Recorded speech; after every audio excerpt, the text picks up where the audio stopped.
Lesson 26. My attack thoughts are attacking my invulnerability. It is surely obvious that if you can be attacked, you are not invulnerable. You see attack as a real threat. That is because you believe that you can really attack.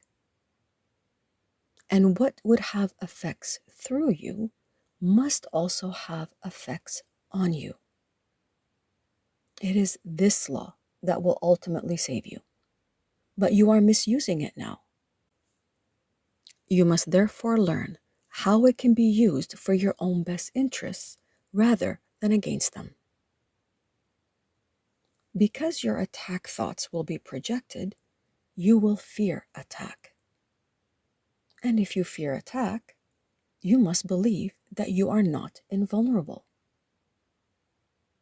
Attack thoughts, therefore, make you vulnerable in your own mind, which is where the attack thoughts are. Attack thoughts and invulnerability cannot be accepted together. They contradict each other. The idea for today introduces the thought that you always attack yourself first. If attack thoughts must entail the belief that you are vulnerable, their effect is to weaken you in your own eyes. Thus, they have attacked your perception of yourself. And because you believe in them, you can no longer believe in yourself. A false image of yourself has come to take the place of what you are. Practice with today's idea will help you to understand that vulnerability or invulnerability is the result of your own thoughts. Nothing except your thoughts can attack you. Nothing except your thoughts can make you think that you are vulnerable. And nothing except your thoughts can prove to you that this is not so. 6 practice periods are required in applying today's idea. A full 2 minutes should be attempted for each of them, although the time may be reduced to a minute if the discomfort is too great.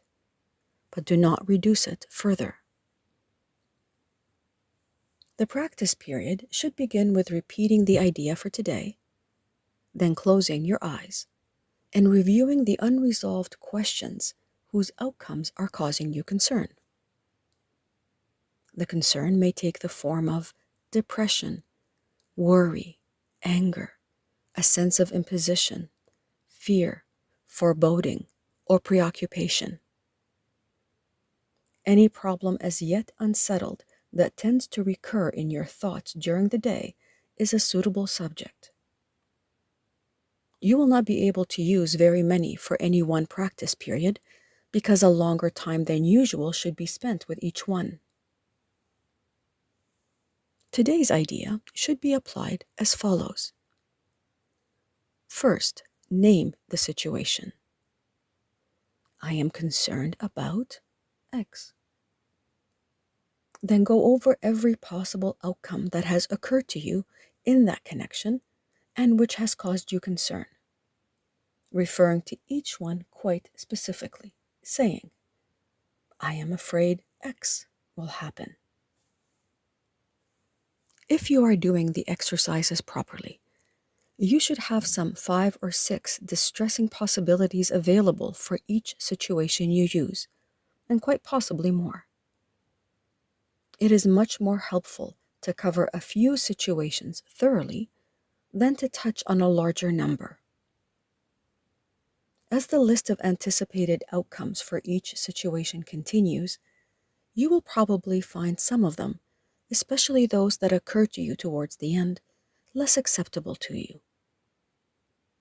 Try, however, to treat them all alike to whatever extent you can.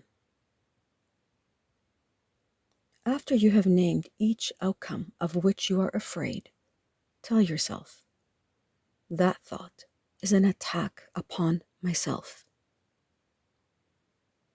Conclude each practice period by repeating today's idea to yourself once more.